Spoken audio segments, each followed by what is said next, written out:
Hello, আসসালামু আলাইকুম। So আজকে আমাদের কাছে একটা মাদারবোর্ড আসছে। এটা হচ্ছে আপনার একটু দেখাই আমরা। সেটা হচ্ছে গিগাবাইট H110M -S2, হ্যাঁ? S2 এবং ভার্সন হচ্ছে আপনার 1.0। তো মাদারবোর্ডটা দেখতে একদম ফ্রেশ কন্ডিশনে আছে। তো আজকে আমরা দেখবো যে আসলে মাদারবোর্ডটা কী প্রবলেম এবং কী ধরনের সমস্যা যেন আসছে। এখন পর্যন্ত আমরা ওইভাবে টেস্ট করি নাই। বাট আমাকে ফোন করে বলছে, একজন দোকানদার পাঠিয়েছেন, আমাকে ফোন করে বলছে যে এটা একদম পাওয়ার আসে না, এটা বলছে আমাকে। তো এখন আমরা আমাদের যে পাওয়ার সাপ্লাই আছে, তো আমরা মাদারবোর্ডে কাজ করার সময় কিন্তু খুব ভালো মানের পাওয়ার সাপ্লাইগুলো ইউজ করি। আমরা থার্মালটেকের পাওয়ার সাপ্লাই, এখন পর্যন্ত ইনটেক পাওয়ার সাপ্লাই কিনছিলাম, এখন তো খোলা হয়নি থার্মালটেকের। তো আমি এসি কর্ডটা ঢোকাবো ফার্স্ট টাইম। এই যে এসি কর্ড ঢোকাচ্ছি, যেহেতু ক্যামেরা পর্যন্ত যাচ্ছে না, এই যে এসি কর্ডটা ঢোকাচ্ছি।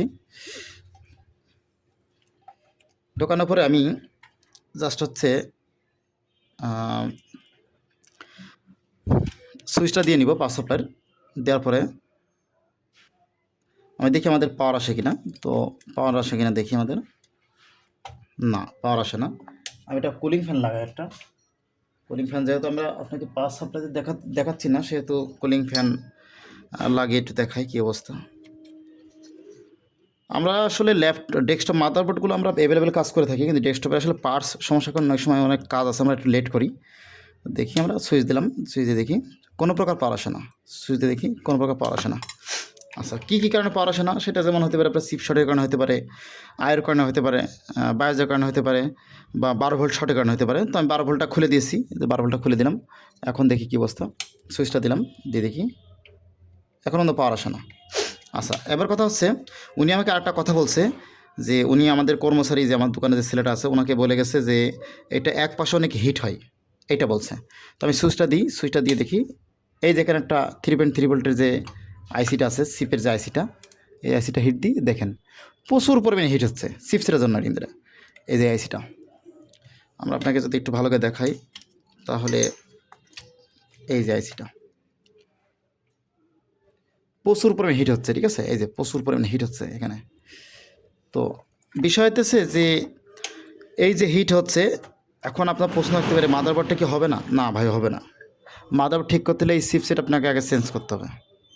এক কথায় মাদারবোর্ড ঠিক করতে হলে এই চিপসেটটা আগে চেঞ্জ করতে হবে। চেঞ্জ করার পরে আপনার মাদারবোর্ডটা রেডি করা যাবে, মানে চিপসেট চেঞ্জ করলে আপনার হয়ে যাবে, কথা হচ্ছে এটা। তো এখন চিপসেট চেঞ্জ করতে গেলে আসলে যে খরচ হয়, তাতে তো দেখা গেলো কেউ করতে চাইবে না, তাই না? তো দেখা গেলো যে টাকা খরচ করবেন একটা 110 মাদারবোর্ড, তো আপনি ওই টাকায় আর কিছু টাকা দিয়ে একটা কোরিয়ান বডি পেয়ে যাবেন, দেশের বাইরে থেকে যেগুলো আসে 1 বছর ওয়ারেন্টি সহ, সেগুলো পেয়ে যাবেন। তো সেহেতু এগুলো আসলে ঠিক করার কিছু নাই।